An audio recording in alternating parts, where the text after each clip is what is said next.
दिल्ली की गद्दी पर, उसको क्यों नहीं लागू करते? जिस दिन माओवादी टेबल पर बातचीत करने के लिए आएगा और दुनिया के मीडिया के सामने वो ये सवाल पूछेगा भारत के प्राइम मिनिस्टर से, who is responsible for the violation of India's constitution in letter and spirit, तो क्या जवाब देंगे? इंडियन कॉन्स्टिट्यूशन आर्टिकल 71-72 में साफ लिखा है कि ट्राइबल्स का जो सारा का सारा मैटर है ये प्रेसिडेंट ऑफ इंडिया की डायरेक्ट रिस्पॉन्सिबिलिटी होगी। कैबिनेट के सारे फैसले उस तक पहुंचाए जाएंगे और वो खुद उठाएगी जो मामले ट्राइबल्स के लिए, तो वो कैबिनेट को उसके ऊपर कंसीडर करना पड़ेगा। Governor of the state is directly responsible for scheduled areas, और जो हम कहते हैं पांचवा जो हमारा वो है।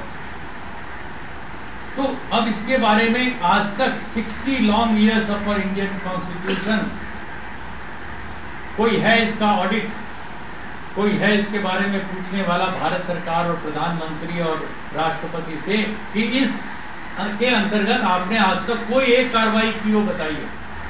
ट्राइबल एरियाज, इंडिया पूरा इंडिपेंडेंट हो गया, इंडिया में एक रूल ऑफ लॉ हो गया एक्सेप्ट J&K।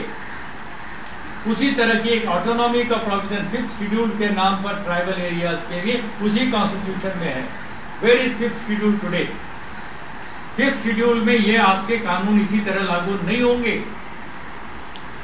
उसके लिए आपने 1974 में ट्राइबल सब प्लान बनाया, प्लान पूरे इंडिया के लिए बन रहा है लेकिन सब प्लान बनाया अलग से 1974 में। आज 1 इंच भी उसके ऊपर कोई काम हुआ हो, कोई बता दे सरकार, एन आयोटा ऑफ एक्शन और डेवलपमेंट ऑन दैट इश्यू, कुछ भी नहीं हुआ 1974 से 2010।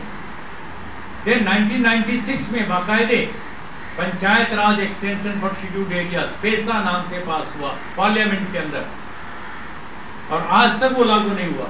1996 से लेके 15 साल हो गए, 2010। कौन जिम्मेदार है इसके लिए? कॉन्स्टिट्यूशन को कौन ट्रैम्पल कर रहा है? चिदम्बरम जी हर बार जब मैं मिलता हूं कहते हैं they are rebels and we are duly elected democratic government. Duly elected का तो आप लोगों को सबको पता है क्या होता है इलेक्शन, कितने कितने करोड़ रुपए एक MLA और MP के लिए खर्च होते हैं, कितना कास्ट का इश्यू, कितना कम्युनल इश्यू, कितना शराब पिला करके वोट बटोर, सब कुछ धांधली है, सब दुनिया बोल रही है इसको। अभी आया राज्यसभा के एक सीट के लिए 50-50 लाख रुपए का बाकायदे सौदा हो रहा है। सब कुछ जानते हुए भी उनको इतना गर्व, इतना घमंड, इतना अहंकार, इतना एरोगेंस कि we are duly democratically elected government, और ये रिबेल्स हैं। इनको किसी भी तरीके से उड़ा देने का इनका अपना एक जैसे कोई अधिकार है, कॉन्स्टिट्यूशनल राइट है। दोस्तों और साथियों,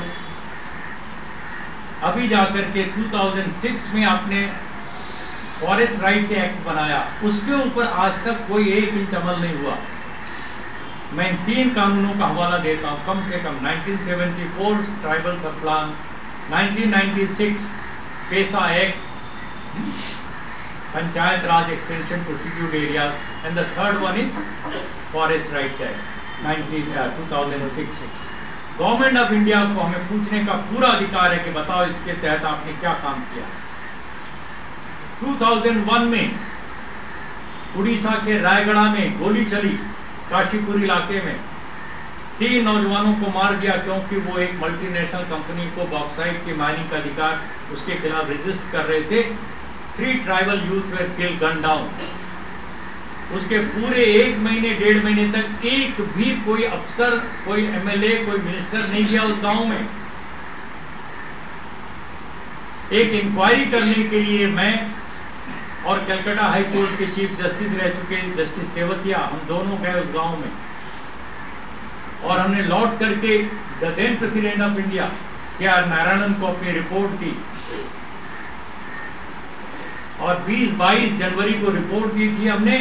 25 जनवरी को रात को अपने भाषण में on the eve of Republic day उन्होंने हमारे उस रिपोर्ट का इस्तेमाल करते हुए बहुत मार्मिक बात कही, और क्या कहा?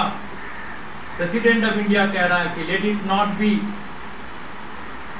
said by the future generations that the Indian Republic was built on the destruction of the green earth and the destruction of the poor innocent tribals who have been living in that area for centuries. Let it not be said of the Indian Republic by the future generations.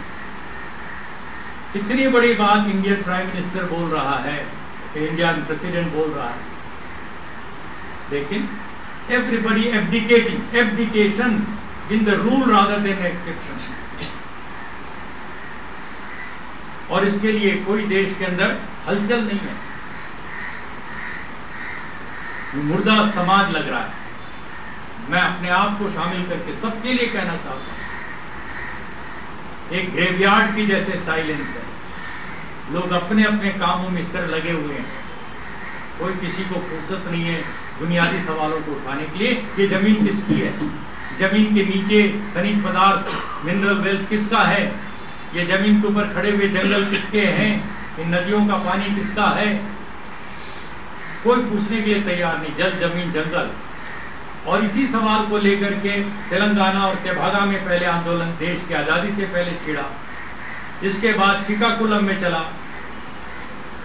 जहां से ये नागभूषण पटनायक खड़े हुए। और ये संयोग है कि मैं भी श्रीकाकुलम में पैदा हुआ, तेलुगु मेरी मातृभाषा उस जमाने से। लेकिन मैं एक बात कहना चाहता हूं, इतने सालों के बाद अभी भी लोग उंगली उठा के कह रहे हैं ये नक्सलाइट, ये माओइस्ट, ये वायलेंट है। वायलेंस कहां से शुरू हुआ? आपके गाल में कोई थप्पड़ मारते और आप भी उसको थप्पड़ मारो तो आपको कहा जाएगा कि आप वायलेंट हैं। आप कहोगे पहले मेरे को मारा, देखो मैं तो खाली अपने सेल्फ डिफेंस में हाथ उठाया। इतना भी मौका नहीं दे रहे, बेनिफिट ऑफ डाउट नहीं दे रहे किसी को, आउटराइट पेंट कर दिया, पिक्चर कर दिया। यही लोग सबसे ज्यादा वायलेंट हैं, इंडियन कॉन्स्टिट्यूशन को सबवर्ट कर रहे हैं।